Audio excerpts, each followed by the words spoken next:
지금도 혼자 사는 거랑 마찬가지잖아. 집에도 잘 안 들어오는데 그냥 이혼하고 편하게 혼자 사는 게 낫지. 남편이 집에 잘 안 들어온다고 하소연하자 친구가 저에게 한 말입니다. 10년 전 은퇴한 남편은 집에만 있었습니다. 평생 일했지만 모아둔 돈이 많지 않았거든요. 밖에 나가면 돈이 드니까 집에 있는 날이 많았습니다. 그러다 5년 전 시어머니가 돌아가셨습니다. 경기도에 있는 작은 땅을 상속받았고 남편은 그 땅을 받자마자 팔았습니다. 그리고 그날 저녁 저에게 말했어요. 그동안 해보고 싶은 일 많았는데 돈 때문에 못했잖아. 이제 더 늙기 전에 다 해보고 싶어. 저도 좋다고 했습니다. 평생 고생하며 살았으니 이제 즐기면서 살라고 했죠. 그날 이후 남편은 매일 낚시를 다니고 등산에 파크골프까지 배운다며 매일 집을 나갔습니다. 그러다 보니 집에 있는 시간보다 밖에 있는 시간이 더 많아졌습니다. 남편은 미안했는지 생활비 300만 원을 주며 저도 하고 싶은 거 있으면 하면서 살라고 했습니다. 생활비도 넉넉하게 주니 남편에게 불만을 말할 수가 없었습니다. 하지만 시간이 지나면서 남편이 외박하는 일이 잦아졌습니다. 밤 낚시를 간다, 친구들과 골프 여행을 간다며 집에 들어오지 않았습니다. 그러다 1년 전 남편이 여자를 만나고 있다는 사실을 알게 됐습니다. 저는 화가 나서 남편에게 말했습니다. 해보고 싶은 거 다 한다더니 바람까지 피는 거예요? 남편은 무슨 바람이냐며 그냥 친한 동생이라고 했습니다. 사정이 딱해서 가끔 만나 도와주는 거라고 했죠. 저는 이 나이에 이혼할 것도 아니니까 만나더라도 거짓말은 하지 말고 만나라고 했습니다. 그날 이후 남편은 그 여자를 만나러 간다며 매일 집을 나섰습니다. 그리고는 며칠씩 들어오지 않는 날도 있었습니다. 저는 더 이상 참을 수 없어 이혼을 결심했습니다. 이혼을 하면서 생각했습니다. 지금이야 서로 좋아 죽지만 1년만 지나면 싸우고 결국 저에게 돌아올 거라고요. 그렇게 이혼을 하고 1년이 지난 지금 저는 매일 밤 후회하며 눈물로 밤을 지새웁니다. 남편이 바람을 피워도 그냥 참고 살았어야 했을까요? 제 이야기 끝까지 들어주시고 여러분들의 생각을 남겨주세요. 구독과 좋아요는 저에게 큰 힘이 됩니다. 10년 전 남편이 공무원을 은퇴했어요. 60살까지 시청에서 일하다가 퇴직했죠. 처음엔 좋았습니다. 평생 일만 하던 남편이 이제 좀 쉬는구나 싶었거든요. 근데 공무원 월급이야 뻔하잖아요. 평생 일했지만 모아둔 돈은 많지 않았습니다. 집 한 채랑 예금 조금이 전부였죠. 공무원 연금이 나오긴 했는데 넉넉한 건 아니었습니다. 그 돈으로 살다 보니 남편은 집에 있는 일이 많았습니다. 밖에 나가면 돈이 드니까요. 친구들이 골프 가자고 해도 돈 없다고 못 간다고 했어요. 낚시도 좋아했는데 장비 사는 게 부담이라고 참았습니다. 그렇게 5년이 지났습니다. 남편이 65살이 됐을 때였어요. 시어머니가 갑자기 돌아가셨습니다. 건강하시던 분이 집에서 넘어지셨다가 그대로 병원으로 실려가셨습니다. 병원에 도착했을 때는 이미 의식이 없으셨어요. 사흘 후에 돌아가셨죠. 장례를 치르고 한 달쯤 지났을 때였습니다. 남편이 거실에 앉아서 서류를 보고 있었어요. 뭐 보냐고 물었더니 어머니, 재산 정리하는 거라고 했습니다. 서류를 보며 시어머니가 경기도에 조그만한 땅을 갖고 계신다고 말했어요. 남편도 최근에 알았다고 했어요. 어머니가 평소에 아무 말씀이 없으셨다고요. 땅이 얼마나 되는지 물어봤습니다. 남편도 잘 모른다며 부동산에 물어봐야겠다고 했죠. 몇 달 후에 남편이 땅을 팔았습니다. 얼마에 팔렸는지 물어봤더니 자세히 말해주진 않았어요. 그냥 제법 됐다고만 했습니다. 땅을 팔고 나서 남편이 달라졌습니다. 어느 날 아침이었어요. 남편이 일어나더니 밥을 먹으면서 말했습니다. 그동안 해보고 싶은 일이 많았는데 돈 때문에 못했어. 더 늙기 전에 하고 싶은 거 다 해보고 싶어. 저는 좋다고 했어요. 평생 고생했으니 이제 즐기면서 살아야죠. 남편은 낚시를 좋아했습니다. 젊었을 때부터 좋아했는데 돈도 없고 시간도 없어서 자주 못 갔었어요. 근데 땅 팔고 나서는 달랐습니다. 낚싯대를 새로 샀어요. 비싼 거였습니다. 낚시복도 샀고 장비도 이것저것 샀어요. 그리고 매일 나갔습니다. 아침 일찍 나가서 저녁 늦게 들어왔습니다. 가끔은 밤 10시가 넘어서 들어올 때도 있었어요. 등산도 시작했고 파크 골프도 배운다며 매일 집을 나갔습니다. 그러다 보니 집에 있는 시간보다 밖에서 보내는 시간이 더 많아졌습니다. 아침에 나가면 항상 저녁 늦게 들어왔죠. 처음에는 섭섭했습니다. 이제 좀 같이 시간 보낼 수 있나 했는데 오히려 더 안 보이는 거예요. 아침에 같이 밥 먹는 것도 일주일에 2~3번밖에 안 됐습니다. 점심은 당연히 혼자 먹었고 저녁도 혼자 먹는 날이 많았어요. 근데 남편이 행복해 보였습니다. 낚시 다녀오면 신나서 얘기했어요. 오늘 무슨 고기를 잡았다고요.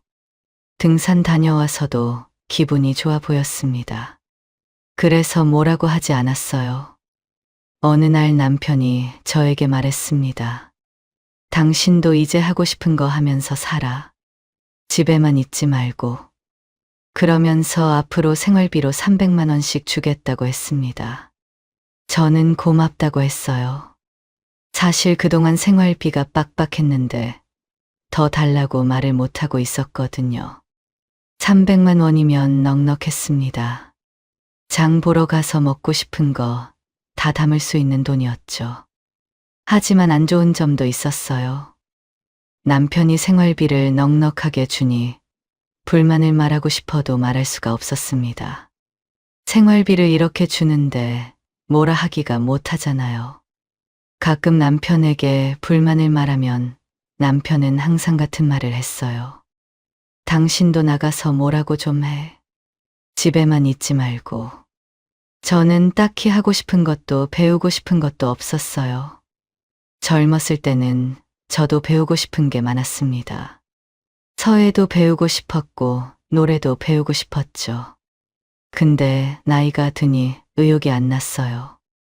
새로운 걸 배우기엔 너무 늙은 것 같았습니다. 그냥 집에서 TV 보고 청소하고 가끔 마트 가서 장 보고 그렇게 하루하루 보냈습니다. 그 무렵 아들이 결혼 소식을 알렸습니다. 저는 남편한테 조심스럽게 말을 꺼냈어요. 여보, 우리 이제 여유 있으니까 아들 결혼할 때 조금 보태주면 어떨까요? 남편의 대답은 뜻밖이었습니다. 돈 없어.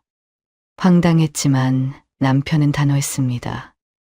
미리 보태주면 나중에 찬밥 신세 된다. 돈을 가지고 있어야 계속 찾아오지. 그 말에 할 말을 잃었어요. 결국 아들 결혼식에 우리는 축의금 수준만 보태줬습니다. 결혼식이 끝나고 아들은 한동안 연락이 없었어요. 나중에 딸한테 들었는데 아들이 속으로 많이 서운했다고 하더라고요. 사돈 쪽에서는 전세금 보태줬는데 우리 쪽에서는 아무것도 안 해주니까 며느리 앞에서 체면이 안 섰다고요. 하지만 남편은 그런 거 신경도 안 썼습니다. 아들이 연락 안 해도 뭐라 안 하고 명절에 일찍 가도 잘 가라 그 한마디였죠. 돈이 생기면 좋은 일만 있을 줄 알았는데 오히려 가족 사이가 멀어지고 있었습니다. 시간이 지나면서 밖으로 돌아다니는 남편에게 적응했습니다. 아침 7시에 남편이 파크골프 가방을 메고 나가면 저는 혼자 아침을 먹었어요. 점심도 혼자, 저녁도 혼자. 남편이 밤 9시, 10시에 들어오면 그제야 둘이 마주 앉았죠. 그나마도 남편은 피곤하다며 씻고 바로 잠들었습니다. 그런데 남편이 외박을 시작하면서 문제가 생겼습니다. 친구들이랑 밤낚시 간다, 골프 여행 간다 하면서 외박하기 시작했죠. 외박 안 하는 날에도 밤 11시, 12시에 들어왔어요. 어차피 늦게 들어오나 외박하나 큰 차이는 없었죠. 하지만 마음이 편치 않았습니다.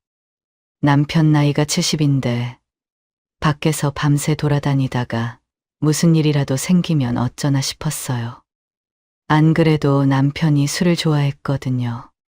밤늦게 술 취해서 돌아다니다 사고라도 당하면 어쩌나. 그 걱정이 컸습니다. 어느 날 저녁이었어요. 혼자 저녁을 먹고 설거지를 하는데 남편한테서 전화가 왔습니다. 나야, 오늘 친구들이 갑자기 밤낚시 가자고 해서 못 들어갈 것 같아. 또였습니다. 이번 주만 벌써 2번째였어요. 한숨이 나왔지만 꾹 참았습니다. 술 적당히 드세요. 밤새 마시지 말고요. 알았어, 알았어. 남편은 대충 대답하고 전화를 끊었습니다. 항상 그랬어요. 제 말은 귓등으로도 안 들었죠.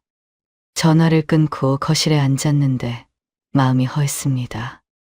TV를 틀어도 눈에 안 들어왔어요.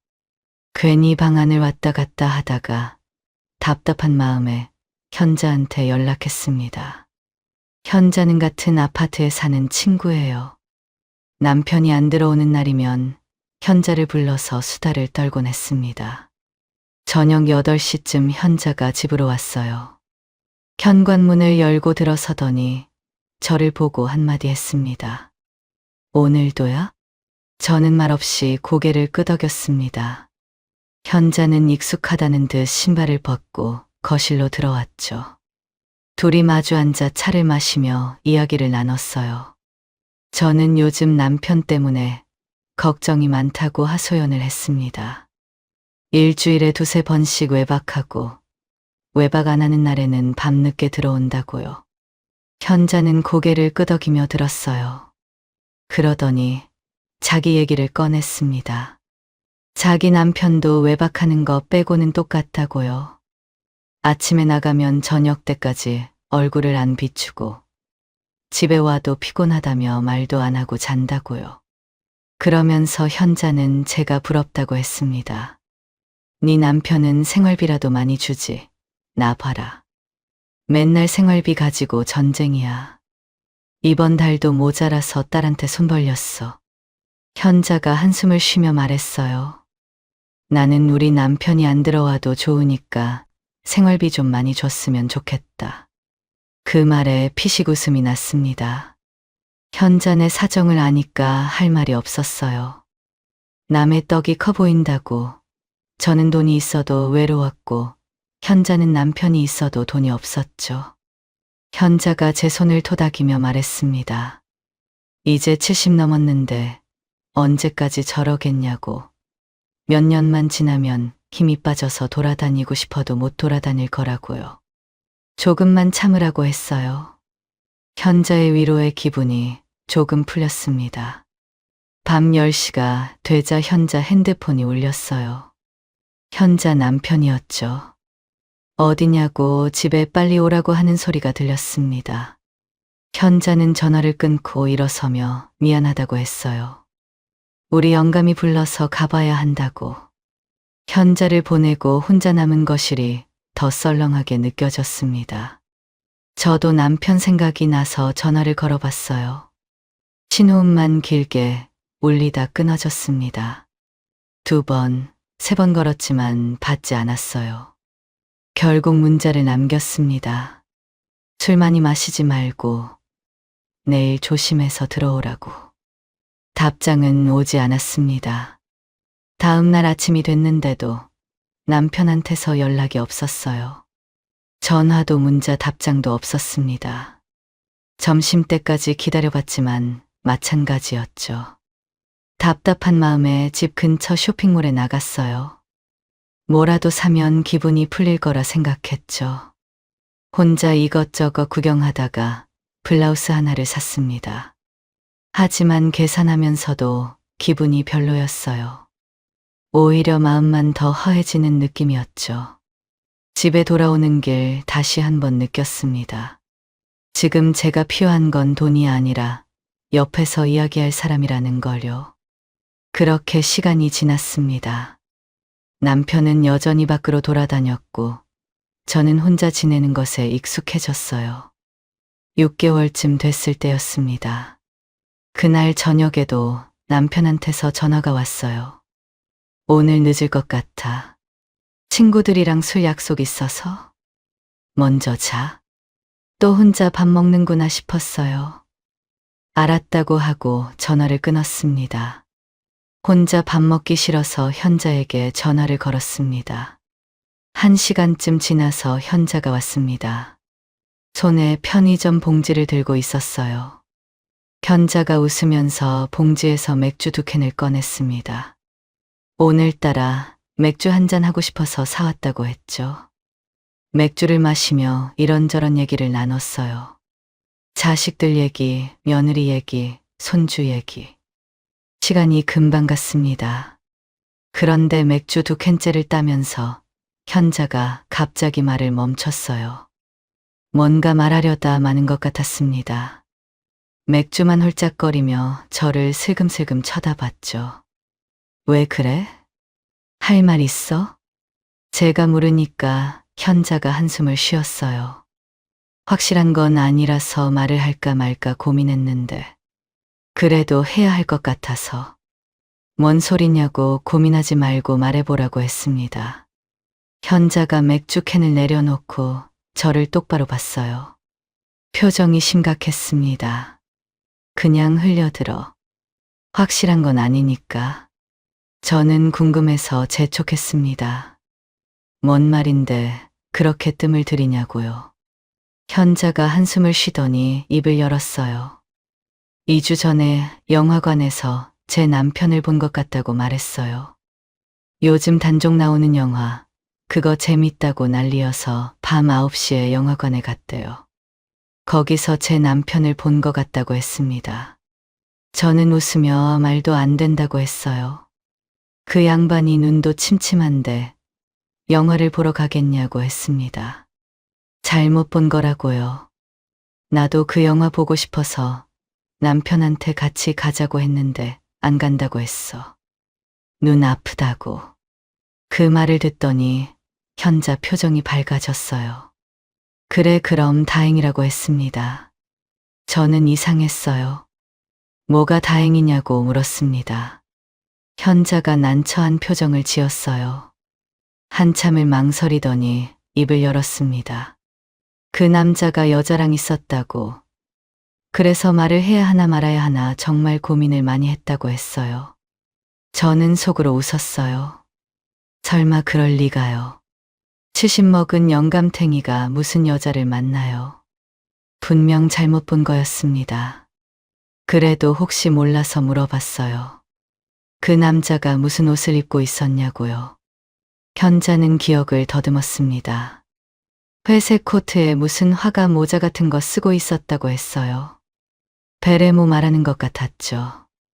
영화관 로비에서 봤는데 얼굴은 잘 안 보였지만 옷차림이 눈에 띄었다고요. 회색 코트? 베레모. 순간 등골이 서늘해졌습니다. 남편이 작년 겨울에 산 코트가 회색이었어요. 베레모도 있었죠. 젊어 보인다고 요즘 자주 입고 나가는 옷이거든요. 하지만 내색하지 않았어요. 그날이 정확히 며칠이었어? 13일 화요일이었어. 왜? 저는 애써 표정을 관리하며 말했어요. 13일이면 남편이 집에 있었다고, 그러니 다른 사람이 맞다고 했죠. 현자는 다행이라며 안도했습니다. 둘이 붙어서 얼마나 만지작거리던지 보는 자기가 민망했다고. 그 나이 먹고 왜 그러는지 모르겠다고 혀를 찼어요. 저는 억지로 웃었습니다. 그래도 우리 남편은 아니니까 다행이라고요. 맥주를 한 모금 마셨는데 목으로 안 넘어가는 것 같았어요. 한참 더 얘기하다가 현자가 집으로 돌아갔습니다. 현관문을 닫자마자 저는 핸드폰을 꺼냈어요. 13일, 화요일, 손가락이 떨렸습니다. 문자 목록을 뒤적거렸죠. 혹시나 하는 마음이었어요. 13일 저녁 7시 23분. 남편에게서 온 문자가 있었습니다. 오늘 친구들이랑 밤낚시 가기로 했어. 못 들어가니까 먼저 자. 그 밑에 제가 보낸 답장이 있었죠. 알았어요.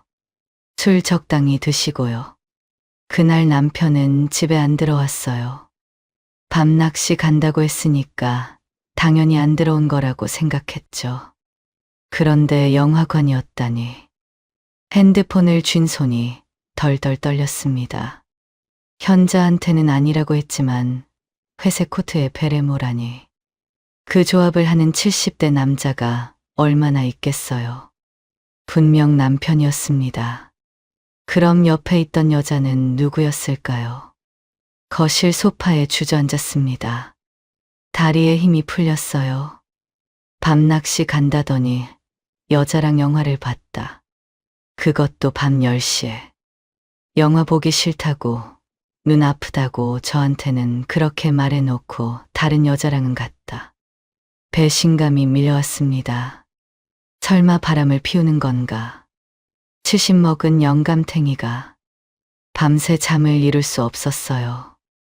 눈을 감으면 회색 코트를 입은 남편 옆에 낯선 여자가 붙어있는 장면이 떠올랐습니다. 현자 말대로 만지작거리고 있는 모습이. 상상만 해도 속이 뒤집어졌죠. 점심때가 됐어요. 12시쯤 남편이 집으로 들어왔습니다.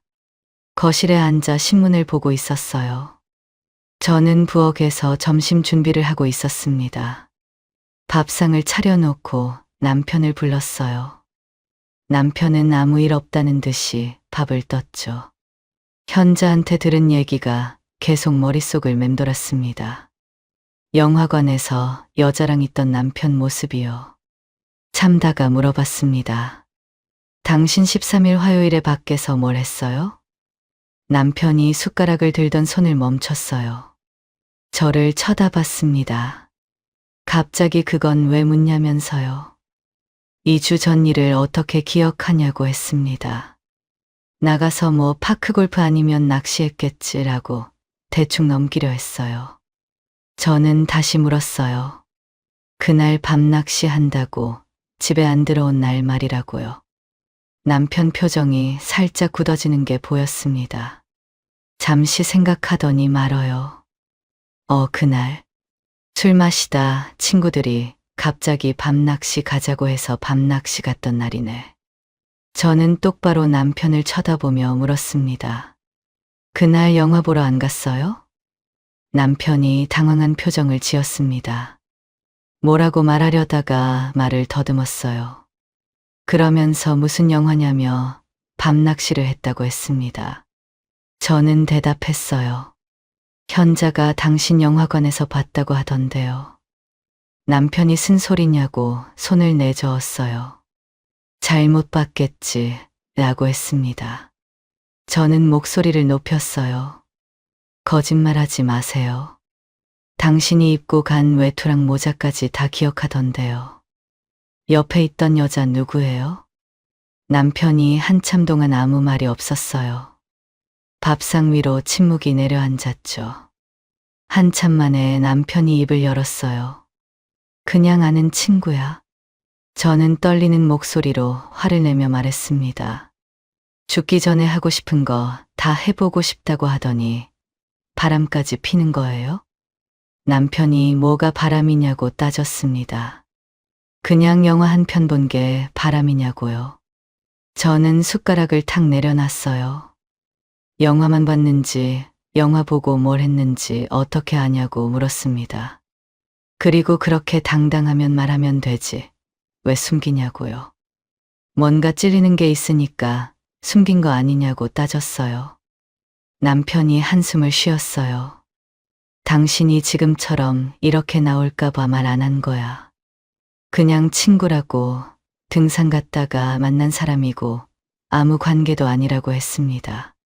그러면서 지금 질투하는 거냐고 말했죠. 저는 어이가 없었습니다. 무슨 질투냐고요.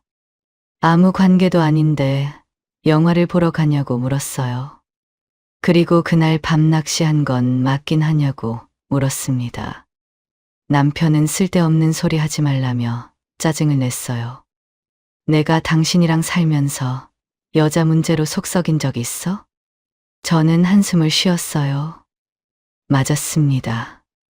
남편이 여자 문제로 문제 일으킨 적은 없었어요. 40년 동안 단 한 번도요. 그래서 더 믿기지 않았습니다.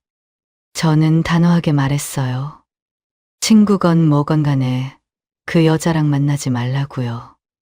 동네도 좁은데 같이 다니다가 그 여자 남편이나 자식들이라도 만나면 어쩔 거냐고 물었습니다.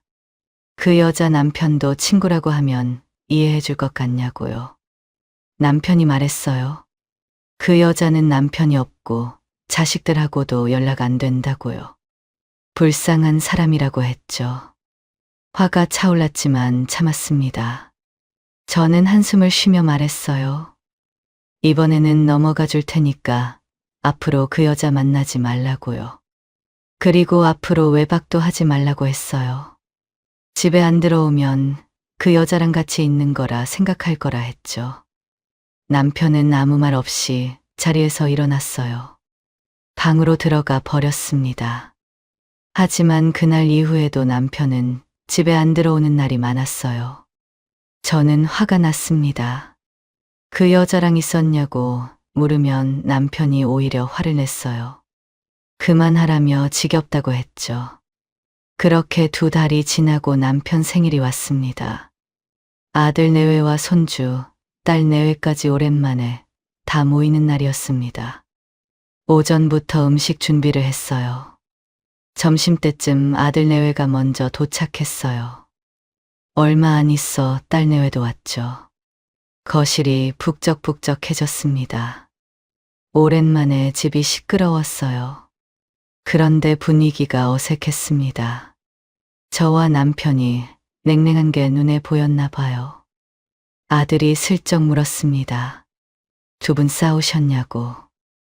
남편은 이 나이에 싸울 일이 뭐가 있냐며 능청을 떨었어요. 저는 아무 말도 안 했습니다. 사실 말하고 싶었어요. 네 아버지가 다른 여자 만나고 다닌다고 밤 낚시 간다더니 영화관에서 여자랑 붙어 있었다고. 하지만 사위랑 며느리도 있는데 어떻게 그런 말을 해요. 창피해서 입이 안 떨어졌습니다. 밥상을 차리고 다 같이 둘러앉았어요. 손주들이 떠들고 아들이 갈비찜 맛있다고 했습니다. 딸은 엄마 고생했다며 제 접시에 고기를 올려줬죠. 다들 먹고 웃고 떠드는데 저만 밥이 안 넘어갔어요. 남편은 손주들이랑 장난치며 웃고 있었습니다. 아무 일 없다는 듯이요. 저 인간이 어떻게 저럴 수 있나 싶었어요. 밖에서는 다른 여자 만나고 다니면서 자식들 앞에서는 다정한 아버지 행세를 하고 있으니 식사가 끝나고 거실에서 커피를 마셨습니다. 남편은 손주들이랑 레고를 맞추고 있었어요. 제 기분이 안 좋은 걸 눈치챈 딸이 저를 베란다로 불렀습니다.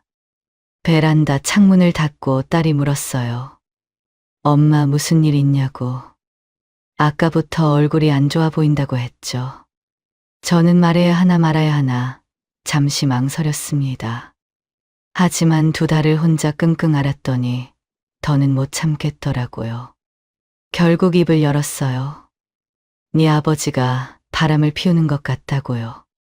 딸이 눈이 휘둥그레졌습니다. 뭐라고요? 하며 되물었죠. 저는 그동안 있었던 일을 다 털어놨어요. 딸은 그 이야기를 듣고 나더니 얼굴이 벌겋게 달아올랐습니다. 그리고는 베란다 문을 열고 거실로 들어갔어요. 거실로 들어간 딸이 남편 앞에 섰습니다. 손주들이랑 놀던 남편이 고개를 들었죠. 아빠, 여자 만나세요? 거실이 순간 조용해졌습니다. 아들이 뭐라고 하며 딸을 쳐다봤어요. 사위와 며느리는 얼어붙은 표정이었죠. 손주들만 뭔 상황인지 모르고 레고를 만지고 있었습니다. 남편이 저를 노려보려 말했어요. 애들한테 또 무슨 쓸데없는 소리를 했냐고. 그러면서 여자는 무슨 여자냐고. 그냥 아는 사람이라고 말했어요. 저는 참았던 게 터졌습니다. 그냥 아는 사람이랑 영화도 보고 같이 밤새 붙어 있고 그래요? 아들이 당황한 표정으로 저를 봤습니다. 사위는 어쩔 줄 몰라 하며 일어섰고 며느리는 손주들을 데리고 방으로 갔어요. 거실에는 우리 네 식구만 남았죠. 남편은 언제 같이 잤다고 그러냐며 화를 냈습니다. 그냥 영화 한 번 본 거라고 왜 이상한 사람 만드냐고요. 저도 물러서지 않았어요. 네 아버지 요즘 일주일에 두세 번씩 집에 안 들어온다고 했습니다. 밤낚시 간다, 친구 만난다 해놓고 어디서 뭘 하는지 모른다고요. 바람이 나도 단단히 났다고 했죠. 아들이 남편에게 정말이냐고 물었습니다. 남편은 밤낚시 가느라 그런 거지 무슨 바람이냐고 잡아댔어요. 억지 부리지 말라고요. 딸이 끼어들었습니다. 밤낚시라고 해도 일주일에 두세 번 집에 안 들어오시는 건 심하신 거라고 앞으로 좀 줄이시라고 했어요. 엄마가 집에서 혼자 얼마나 외로우시겠냐고 했죠. 남편은 아무 말 없이 방으로 들어가 버렸습니다. 분위기가 싸늘해졌어요. 아들이 한숨을 쉬며 머리를 긁적였죠. 딸은 저한테 와서 손을 잡아줬습니다. 괜찮으시냐고 힘드시면 언제든지 말하라고 했죠. 저녁 때가 되어 자식들이 집으로 돌아갔습니다. 며느리는 끝까지 어색한 표정이었고 사위도 인사만 하고 나갔어요. 딸이 현관에서 저를 한 번 더 안아줬습니다. 자식들이 다 가고 집이 조용해졌어요. 남편이 방에서 나왔습니다. 거실로 오더니 저를 노려보며 입을 열었죠. 좋은 날 이상한 말 해서 분위기 망치고 좋아? 저도 지지 않았어요. 내가 오죽하면 그러겠냐고. 말해봤자 귓등으로도 안 들으니까 애들한테 말한 거라고 했습니다. 그러면서 단도직입으로 물었어요. 그 여자 계속 만나고 있죠? 어차피 바람 핀다고 이제 와서 이혼할 것도 아니니까 그냥 솔직하게 말해봐요. 남편이 잠시 망설였습니다. 표정이 복잡했어요. 한참을 뜸들이더니 입을 열었죠. 등산동호회에서 만난 사람인데 혼자 힘들게 살고 있어서 불쌍하고 동생 같아서 가끔 만나서 밥 사주고 그 정도라고요. 저는 코웃음이 나왔습니다. 지난번에는 친구라더니 이제는 동생이냐고요. 남편은 65살이라고 자기보다 5살 어리니까 동생 같다고 했어요. 뻔뻔한 소리에 치가 떨렸습니다. 그래서 계속 만날 거냐고 물었어요. 남편은 매일 만나는 것도 아니고 오다 가다 가끔 만나는 거라고 얼버무렸습니다. 더는 할 말이 없었어요. 한숨이 깊게 나왔습니다. 그래, 당신 하고 싶은 대로 다 하라고 했어요. 이제 나도 당신 신경 안 쓸 테니 당신도 나 신경 쓰지 말라고 했죠. 그 말을 남기고 방으로 들어갔습니다. 문을 닫고 침대에 앉았는데 눈물이 나왔어요. 자식들 다 모인 자리에서 망신을 당하고 남편은 끝까지 잘못을 인정 안 하고요. 정말 어떻게 해야 할지 몰라 답답했습니다. 그날 이후 남편이 더 뻔뻔해졌습니다. 그 여자를 만나러 갈 때 대놓고 말을 하고 갔어요. 오늘 혜경이 만나러 간다고 저녁 늦을 것 같다고요. 숨기지도 않았습니다. 제가 알아서 하라고 했으니까 정말 알아서 하는 거였죠. 처음에는 화가 치밀었어요. 어떻게 마누라 앞에서 다른 여자 이름을 저렇게 당당하게 말할 수 있는지. 속으로 부글부글 끓었습니다. 하지만 뭐라고 할 수 없었어요. 제가 먼저 신경 안 쓰겠다고 했으니까요. 그리고 만나지 말라고 해봤자 몰래 만날 게 뻔했습니다. 밤낚시 간다, 친구 만난다, 거짓말하면서 만나는 것보다는 차라리 솔직하게 말하는 게 나을 수도 있었어요. 그렇게 생각하려고 했습니다. 신경 안 쓰면 된다고, 그냥 나는 내 삶을 살면 된다고요. 근데 그게 안 되더라고요. 남편이 현관문을 열고 나갈 때마다 가슴이 답답했어요. 혜경이 만나러 간다는 말이 귓가에 맴돌았죠. 저녁을 혼자 먹으면서도 남편이 그 여자랑 뭘 하고 있을까 생각이 났습니다. 밥맛이 없었어요. 시간이 지날수록 스트레스가 쌓였습니다. 누군가한테 말을 해야 할 것 같았어요. 혼자 끙끙 앓으니까 미칠 것 같았거든요. 현자를 불렀습니다. 한참을 망설이다가 입을 열었어요. 그때 네가 영화관에서 본 남자 말이야. 그거 우리 남편 맞았어. 현자가 눈이 휘둥그레졌습니다. 뭐라고 하며 되물었죠. 저는 그동안 있었던 일을 다 털어놨어요.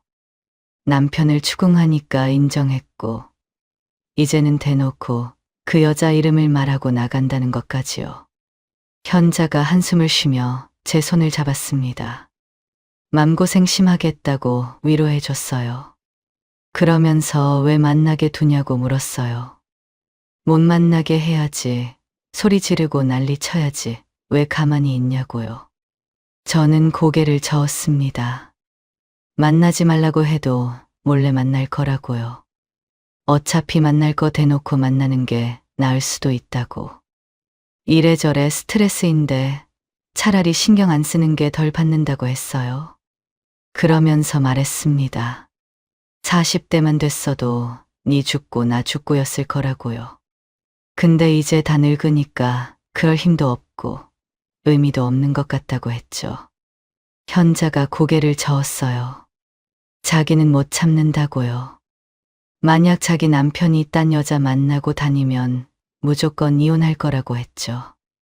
그러면서 남편에게 이혼한다고 세게 말해보라고 했습니다. 그래야 정신 차릴 거라고요. 저는 피식 웃었어요. 이 나이에 이혼해서 뭘 하겠냐고요. 현자가 답답하다는 표정을 지었습니다. 지금도 혼자 사는 거랑 마찬가지잖아. 남편이 맨날 밖으로 돌아다니고 집에 안 들어오는데 뭐가 다르냐고요. 어차피 혼자 사는 거면 차라리 이혼하고 맘 편하게 사는 게 낫지 않냐고 했죠. 그 꼴 보면서 어떻게 사냐고 물었어요. 맞는 말이었어요. 지금도 혼자 밥 먹고 혼자 자고 혼자 TV 보고 남편이 있으나 없으나 똑같았죠. 아니, 없는 게 나을 수도 있었어요. 적어도 그 여자 이름 안 들어도 되니까요. 하지만 이혼은 다른 문제였습니다. 애들 보기도 그렇고 이혼은 귀찮다고 했어요. 재산 나누고 집 정리하고 생각만 해도 머리가 아팠죠. 그러면서 말했습니다. 지난번에 네 말처럼 남편도 몇 년 지나면 힘 빠져서 밖으로 못 돌아다닐 거라고, 그때까지 참을 거라고 했어요. 현자가 안타깝다는 표정으로 저를 봤어요. 말년에 이게 뭐냐고, 70 넘어서 이런 꼴을 당하냐고 안타깝다고 했습니다. 저녁 때가 됐어요. 현자가 집으로 돌아가고 저는 혼자 남았습니다. 남편한테 전화를 걸었어요. 신호음이 몇 번 울리고 남편이 받았습니다. 주변이 시끄러웠어요. 사람들 웃음소리가 들렸죠. 언제 들어오냐고 물었습니다. 밥 어떻게 할 거냐고요. 남편은 문을 좀 늦을 것 같다고 먼저 먹으라고 했어요. 저는 또 그 여자랑 있냐고 물었습니다. 남편이 더듬으며 말했어요.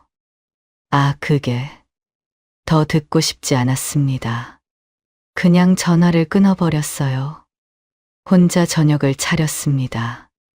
밥 한 공기에 김치, 계란 프라이 하나. 초라한 밥상이었죠. TV를 틀어놓고 밥을 먹는데 맛이 없었어요. 뭘 먹는지도 모르겠고 그냥 입에 넣고 씹고 삼켰습니다. 밥을 먹다 말고 숟가락을 놓았어요. 갑자기 처량해졌습니다. 내가 뭐 하는 건가 싶었죠. 남편은 지금 그 여자랑 맛있는 거 먹고 있겠죠. 웃고 떠들면서 즐거운 시간을 보내고 있을 거예요. 근데 나는 여기서 혼자 찬밥 먹고 있고 문득 이런 생각이 들었습니다. 본처는 저 여자고 나는 첩인 것 같았어요. 남편이 가끔 집에 들러서 밥 먹고 가는 그런 존재요. 40년 넘게 살림하고 자식 키우고 시부모 모셨는데 이게 뭔가 싶었죠. 결국 남편은 그날 밤 집에 들어오지 않았습니다. 혼자 침대에 누웠어요. 천장을 보며 생각했죠. 이게 맞나? 이렇게 사는 게 맞나? 다음 날 오전에 남편이 들어왔습니다.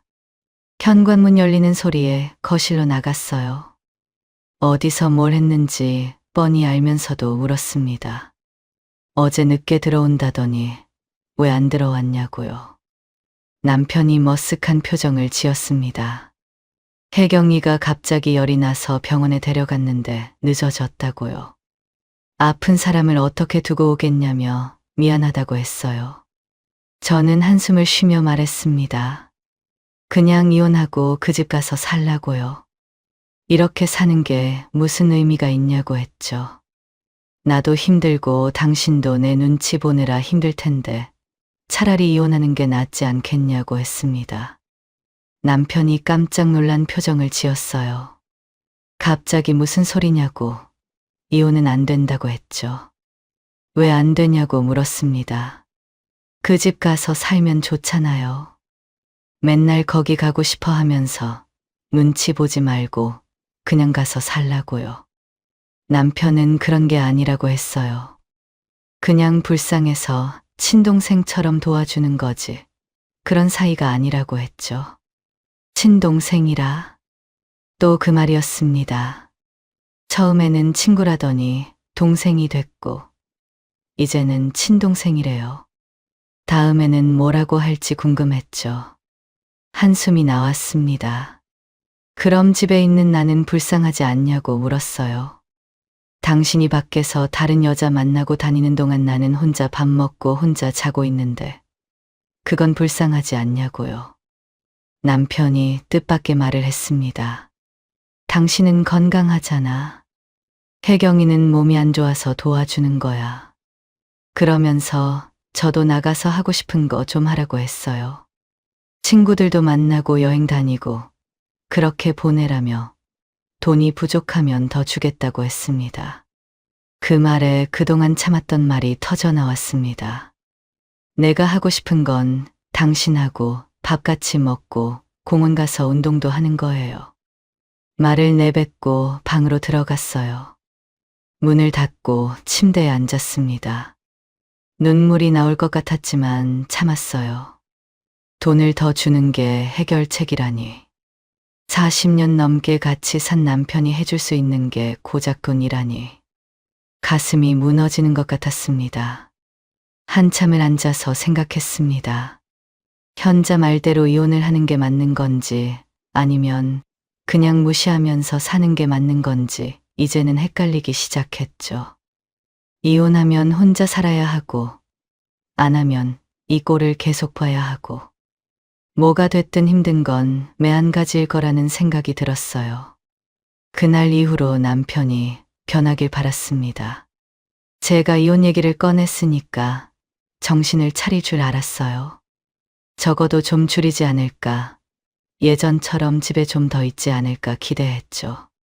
하지만 남편은 점점 더 심해졌습니다. 6개월이 지나면서 남편은 아예 그 여자 집에서 자고 오기 시작했어요. 혜경이가 아프다면서 혼자 두면 안 될 것 같다며 일주일에 두세 번씩 외박을 했습니다. 심한 날에는 일주일에 한 번 집에 들어올 때도 있었어요. 월요일에 나가서 금요일에나 들어오고, 주말에 잠깐 있다가 월요일이 되면 또 나가고, 여기가 집인지 여관인지 모르겠더라고요. 이제는 정말 그 여자가 본처고 내가 첩인 것 같았습니다. 그러면서 생각했어요. 저렇게 1년 가까이 붙어 있으면 분명 싸울 때가 올 거라고요. 아무리 좋아도 매일 보면 질리게 되어 있잖아요. 티격태격할 일도 생기고 짜증날 일도 생기겠죠. 그때를 기다렸습니다. 그 여자랑 싸우고 와서 울고불고 용서해달라고 매달려도 절대 용서 안 해줄 생각이었어요. 그동안 내가 얼마나 힘들었는데, 혼자 밥 먹고 혼자 자면서 얼마나 외로웠는데, 그걸 다 갚아줄 거라 다짐했습니다. 복수의 시간만을 기다렸어요. 남편이 후회하는 모습을 보고 싶었습니다. 자기가 뭘 잘못했는지 깨닫고 무릎 꿇는 모습을요.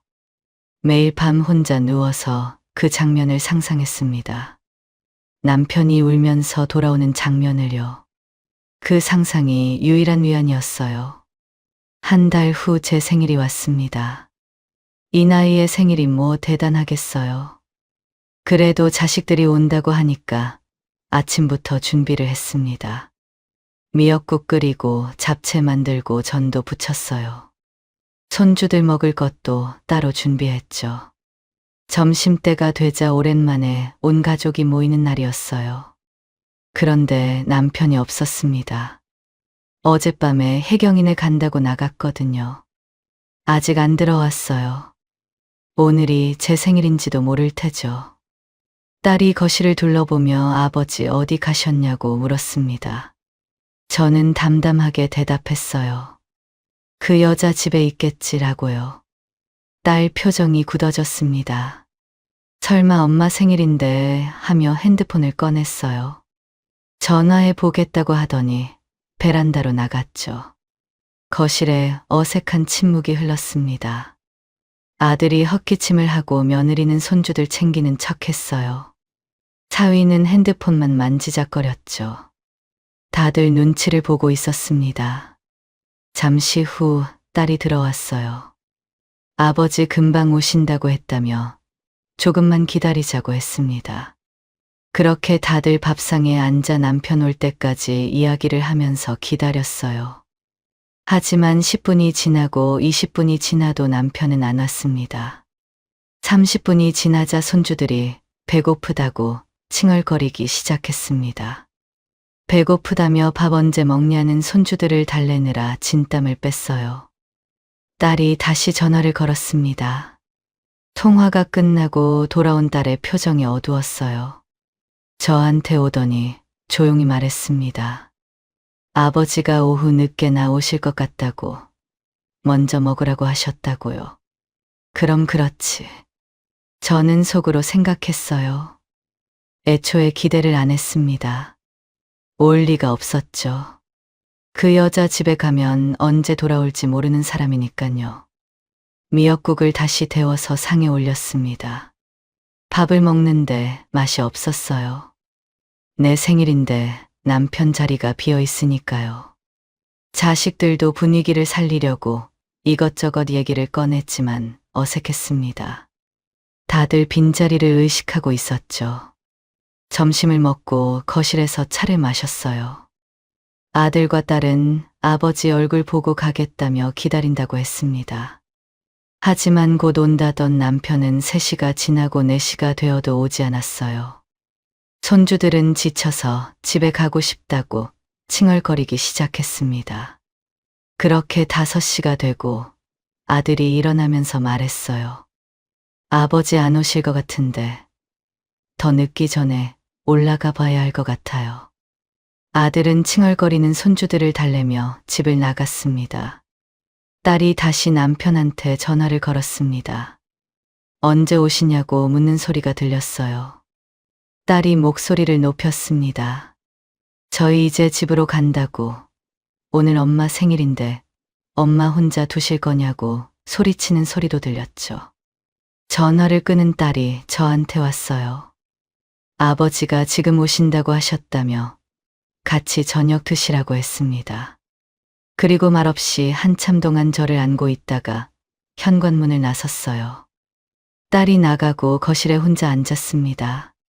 손주들이 떠들던 소리, 아이들 웃음소리가 아직 귓가에 맴돌았어요. 하지만 지금은 아무 소리도 없었죠. TV도 안 켜져 있고 시계 소리만 똑딱거렸습니다. 그렇게 저녁 때가 됐어요. 딸에게 지금 가겠다고 말한 남편은 오지 않았습니다. 아마 오늘도 그 집에서 자고 오겠죠. 부엌에 가서 냉장고를 열었습니다. 점심때 남은 미역국이 있었죠. 미역국에 밥을 말아서 한 숟갈 떴습니다. 삼키는데 목이 메었어요. 내 생일 미역국을 내가 끓여서 내가 혼자 먹고 있었습니다. 70 넘으면 생일 챙기는 게 뭐 대단하겠어요. 의미 없는 거 알아요. 그래도 자식들이 다 모였는데 남편은 끝내 안 왔습니다. 전화 한 통이면 올 수 있는 거리인데 마누라 생일보다 그 여자가 그렇게 중요했나 봐요. 문득 생각이 들었습니다. 나중에 내가 죽으면 장례식장에는 올까? 아마 안 오겠죠. 그 여자가 아프다고 하면 또 거기 가 있을 거예요. 마누라 장례식보다 그 여자 감기가 더 중요한 사람이니까요. 밥을 다 먹고 설거지를 했습니다. 빈 식탁을 닦고 불을 끄고 방으로 들어갔어요. 침대에 누워 천장을 봤습니다. 더는 안 되겠다는 생각이 들었어요. 참고 또 참았는데 오늘이 마지막이었습니다. 내 생일날 나를 혼자 두고 다른 여자한테 간 남편. 이건 아니었어요. 이혼해야겠다고 결심했습니다. 몇 년 더 참으면 남편이 변할 줄 알았어요. 힘이 빠지면 돌아올 줄 알았죠. 하지만 1년 가까이 기다려도 달라지는 게 없었습니다. 오히려 더 심해졌어요. 다음 날 오전에 남편이 들어왔습니다. 현관문 소리를 듣고 화를 내려갔어요. 남편이 손에 뭔가를 들고 서 있었습니다. 선물 상자였어요. 리본까지 달린 예쁜 포장이었죠. 남편이 미안하다고 했습니다. 어제 진짜 오려고 했는데 혜경이가 갑자기 쓰러져서 못 왔다고요. 병원 응급실에 갔다 왔다며 밤새 간호했다고 변명을 늘어놓았어요. 그러면서 상자를 내밀었습니다. 생일 선물이라고 오는 길에 샀다고 했죠. 저는 그 상자를 쳐다봤어요. 그리고 선물 상자를 밀어냈습니다. 이거 당신이 좋아하는 혜경이 갖다 줘요. 남편 표정이 굳어졌어요. 왜 그러냐며 미안하다고 했잖아 하면서 오히려 큰 소리를 했죠. 저는 황당했습니다. 미안하다고 하면 다예요? 그 말 한마디면 끝이에요? 화가 치밀어 올랐어요. 내가 다른 남자 집에 가서 자고 온 다음에 미안하다고 하면 당신은 어떻게 할 거냐고 물었습니다. 그래, 사과했으니까 됐어. 이럴 거냐고요. 남편이 아무 말도 못했어요. 입만 벙긋거리다가 고개를 숙였죠. 저는 한숨을 내쉬며 말했습니다. 그냥 이혼하고 각자 살자요. 이제 나도 지쳤어. 더 이상 못하겠다고 했어요. 그리고 남편을 똑바로 보며 말했어요. 당신도 힘들잖아요. 내 눈치 보면서 그 집 들락날락거리는 거 지치지 않냐고요. 차라리 그 집으로 들어가서 살든가 아니면 이혼하고 이 집으로 그 여자를 부르든가 알아서 하라고 했습니다. 남편이 한참 동안 아무 말이 없었어요. 거실에 무거운 침묵이 흘렀습니다. 시계 초침 소리만 똑딱거렸죠. 한참 만에 남편이 입을 열었어요. 조용한 목소리였습니다. 애들은 뭐래? 순간 어이가 없었어요. 여기서 애들이 왜 나오냐고 되물었습니다. 내가 못 살겠다는데 애들 얘기를 왜 하냐고요. 당신이랑 사는 게 힘들어서 이혼하자는 건데 자식들 의견이 왜 필요하냐고 따졌어요. 남편은 또 아무 말도 못했습니다. 저는 돌아서며 말했어요. 이혼할 테니까 준비하고 있으라고요. 방으로 들어가서 문을 닫았습니다. 심장이 쿵쿵 뛰었어요. 드디어 말했다는 생각이 들었죠. 1년 넘게 참았던 말을 꺼냈습니다. 그날 오후에 딸한테서 전화가 왔어요. 전화를 받자마자 아빠한테 이혼하자고 했냐고 물었습니다. 아빠가 방금 전화해서 엄마가 이혼하자는데 말려달라고 했다고 했어요. 저는 맞다고 대답했습니다. 너도 알지 않냐고 이렇게는 못 살겠다고 했죠. 딸이 한숨을 쉬었습니다. 충분히 이해한다고 엄마 심정 안다고 했어요. 그러면서 조심스럽게 물었습니다. 그래도 다시 한번 생각해 보시는 게 어떻겠냐고요. 아빠가 이혼은 정말 싫어하시는 것 같던데 이번에 충격받으시면 바뀌지 않겠냐고 했죠. 저는 코웃음이 나왔어요. 네 아버지를 모르냐고 했습니다. 그 양반 절대 안 바뀐다고요. 1년 동안 점점 더 심해졌지. 나아진 적 없다고 했어요. 딸도 제 말을 듣더니 맞다며 고개를 끄덕이는 게 느껴졌습니다. 그러면서 말했어요. 엄마가 어떻게 하든 존중하겠다고. 도와드릴 일 있으면 말하라고 했죠. 전화를 끊고 핸드폰을 내려놓았습니다. 이제 진짜 이혼을 하는구나 싶었어요. 허탈하면서도 한편으로는 후련했습니다. 더 이상 눈치 안 봐도 되고 남편이 어디 있는지 신경 안 써도 되니까요.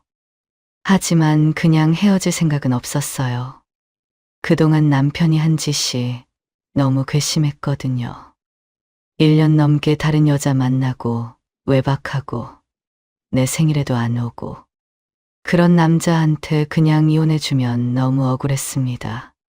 최대한 많이 받아내야겠다고 생각했어요. 위자료도 받고 재산도 반으로 나눠야죠. 시어머니 유산으로 받은 돈이 10억이 넘는다고 했으니까 절반만 받아도 5억이에요. 그 정도면 남은 인생 편하게 살 수 있을 거예요. 다음 날 변호사 사무실을 찾아갔습니다. 변호사에게 처음부터 모든 얘기를 다 했습니다.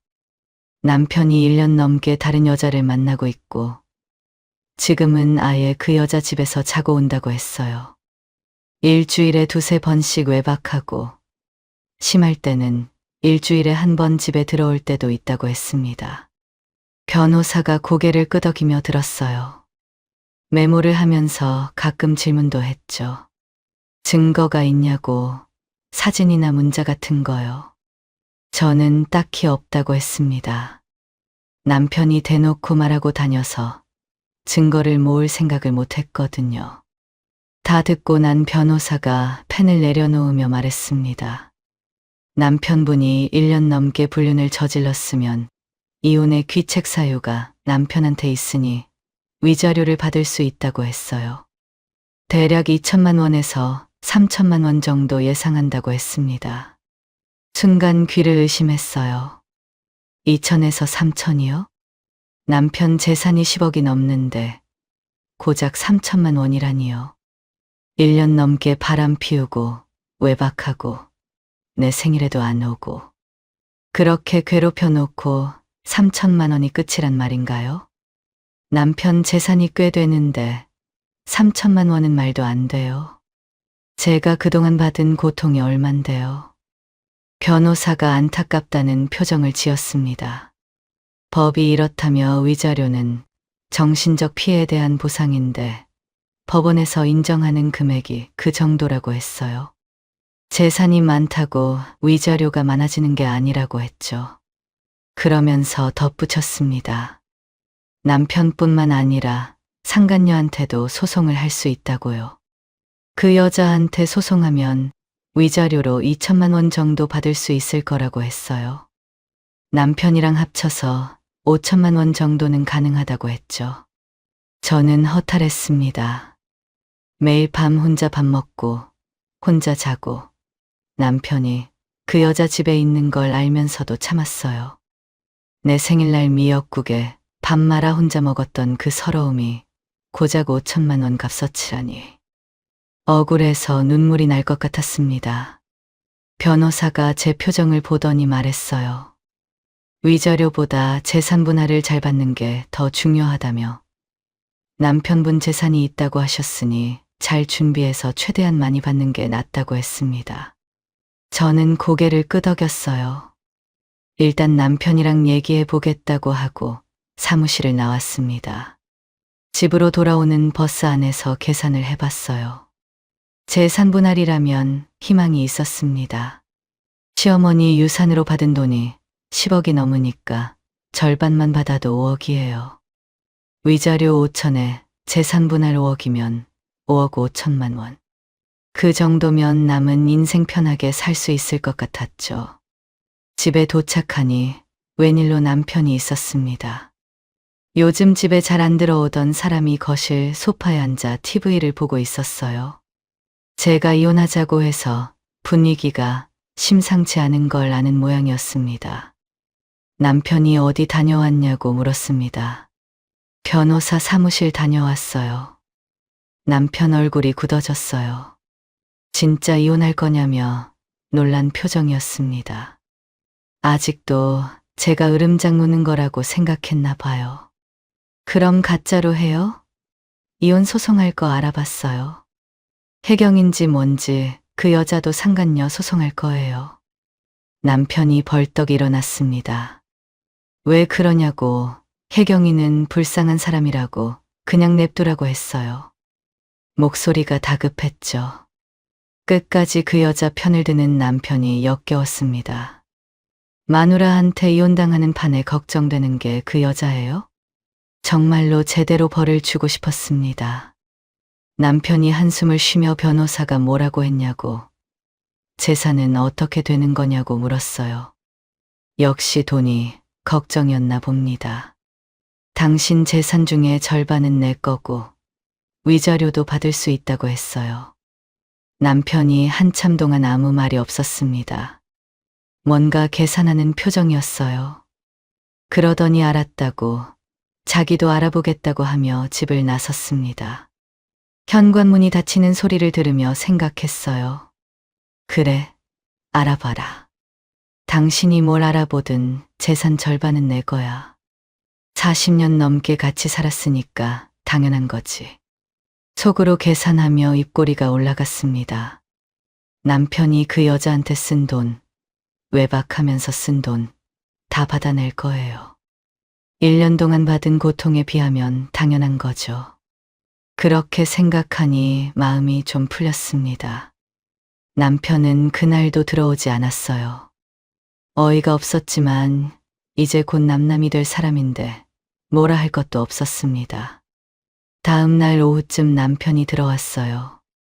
손에 서류 봉투를 들고 있었죠. 거실로 들어오더니 식탁 위에 툭 내려놓았습니다. 표정이 묘했어요. 이겼다는 표정 같기도 하고 뭔가 숨기는 표정 같기도 했죠. 이게 뭐냐고 물었습니다. 남편이 변호사 사무실 가서 받아온 거라고 했어요. 합의이혼서랑 재산분할 내역이라고요. 봉투를 열었더니 서류가 여러 장 들어 있었습니다. 맨 위에 합의이혼서가 있었고 그 밑에 재산분할 관련 서류가 있었어요. 금액이 적힌 부분을 찾아 숫자를 하나씩 세어나갔습니다. 그런데 뭔가 이상했어요. 재산분할 2억 원, 위자료 5천만 원, 괄호 안에 상간녀 소송 포기 조건이라고 적혀 있었습니다. 이게 뭐예요? 남편은 그게 전부라고 했습니다. 저는 어이가 없었어요. 당신 시부모한테 받은 재산만 10억이 넘는 걸로 아는데 어떻게 재산 분할이 2억이냐고 따졌습니다. 말도 안 된다고요. 남편이 한숨을 쉬며 말했어요. 부모님한테 받은 돈을 왜 나누냐고요. 그건 특유재산이라 재산 분할에 포함 안 된다고 했습니다. 그러면서 재산 분할에 관련해서 남편이 설명했어요. 이 집이랑 예금해서 4억 정도 되는데 그중 절반인 2억이랑 혜경이 소송하지 않는 조건으로 위자료 5천만 원. 총 2억 5천만 원이라고 했어요. 그러면서 자기 공무원 연금도 절반 가져가라고 했습니다. 한 달에 100만 원 정도 나올 거라고요. 머릿속이 하얘졌어요. 5억 5천만 원 받을 줄 알았는데 2억 5천만 원이라니. 반도 안 되는 금액이었습니다. 저는 도저히 납득할 수 없어 서류를 들고 바로 변호사 사무실로 갔습니다. 변호사에게 남편이 준 서류를 내밀며 이게 맞는 건지 확인해 달라고 했어요. 변호사가 서류를 꼼꼼히 살펴봤습니다.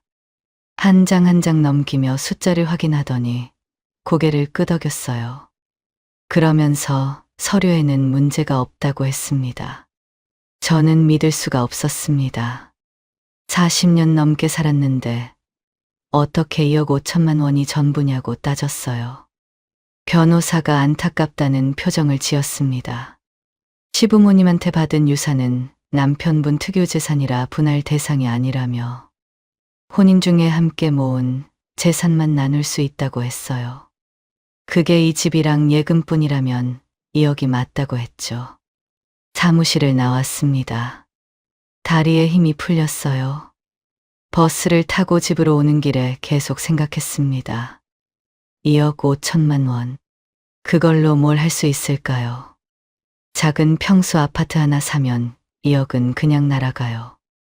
남는 돈이 5천만 원에 공무원 연금 절반 받아봤자 한 달에 100만 원이에요. 그걸로 어떻게 살아요? 이혼을 안 하겠다고 할까라는 생각도 들었어요. 하지만 변호사도 만나고 남편한테 이혼하자고 선언도 했는데 이제 와서 안 하겠다건 말이 안 됐습니다. 돈이 아쉽지만 그냥 하기로 했습니다.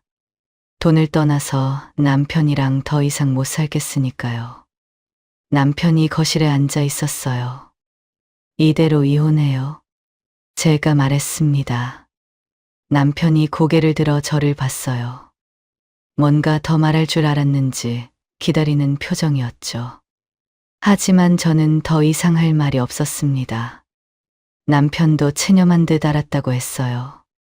그렇게 며칠 후 2억 5천만 원을 받아 집을 나왔습니다. 현관문을 나서기 전에 남편에게 마지막으로 한마디 했어요.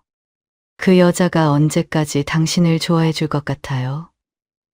그 여자는 당신을 좋아하는 게 아니라 당신 돈을 좋아하는 거예요. 착각하지 마세요. 남편이 아무 말도 못했습니다. 저는 더 이상 뒤도 안 돌아보고 집을 나왔어요. 재산분할금으로 2억짜리 작은 아파트를 샀습니다. 20평이 안 되는 곳이었어요. 예전에 살던 집 절반도 안 되는 크기였죠. 하지만 어쩔 수 없었습니다. 그게 제가 살 수 있는 최선이었어요. 딸이 주택연금을 알아보라고 했습니다. 집을 담보로 맡기고 매달 돈을 받는 거라고요. 70살이면 한 달에 60만 원 정도 나온다고 해서 그렇게 하기로 했습니다. 이사를 마무리하고 침대에 누워 생활비 계산을 해봤어요. 남편 공무원 연금 절반 100만 원, 주택연금 60만 원, 합쳐서 한 달에 160만 원 정도였습니다. 남은 돈은 5천만 원. 이걸로 남은 인생을 살아야 하는데 160만 원에서 공과금 내고 생활비 쓰면 남는 게 없어요. 아끼고 아끼면 살 수는 있을 것 같은데 아프기라도 하면 큰일이잖아요. 한숨이 나왔습니다. 그래도 어쩔 수 없어요. 이미 결정한 거니까.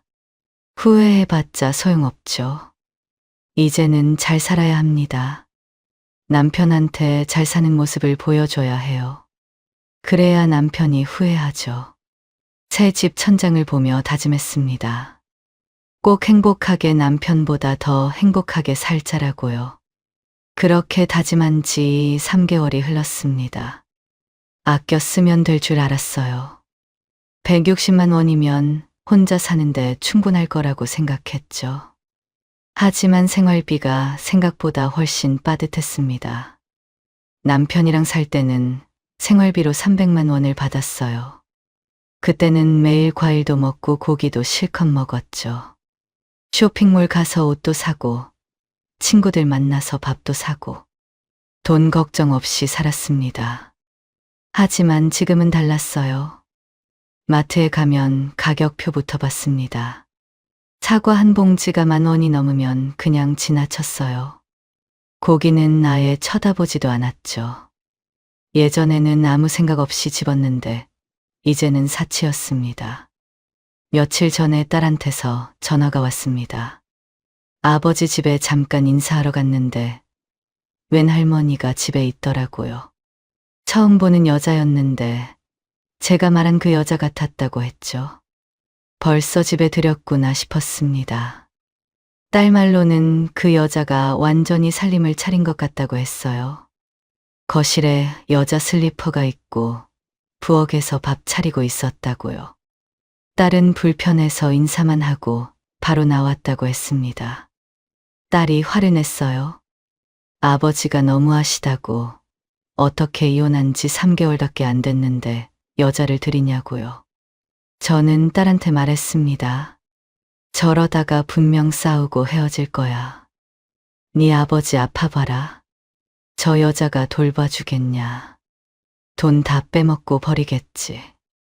그렇게 말하면서도 속이 쓰렸어요. 내가 20년 넘게 살던 집에 다른 여자가 들어앉아 있다니. 내가 닦던 바닥, 내가 요리하던 부엌에서 그 여자가 살림을 하고 있는 생각을 하니 속이 쓰렸습니다. 하지만 곧 싸우고 헤어질 거라고 생각했어요. 아무리 좋아도 같이 살면 정 떨어지는 게 사람이잖아요. 길어야 반년이다. 그렇게 생각했습니다. 반년만 기다리면 그 여자한테 질린 남편이 후회하겠지. 그때 가서 울고불고 해도 절대 안 받아줄 거라고 다짐했어요. 그 복수의 시간만 기다리며 하루하루를 버텼죠.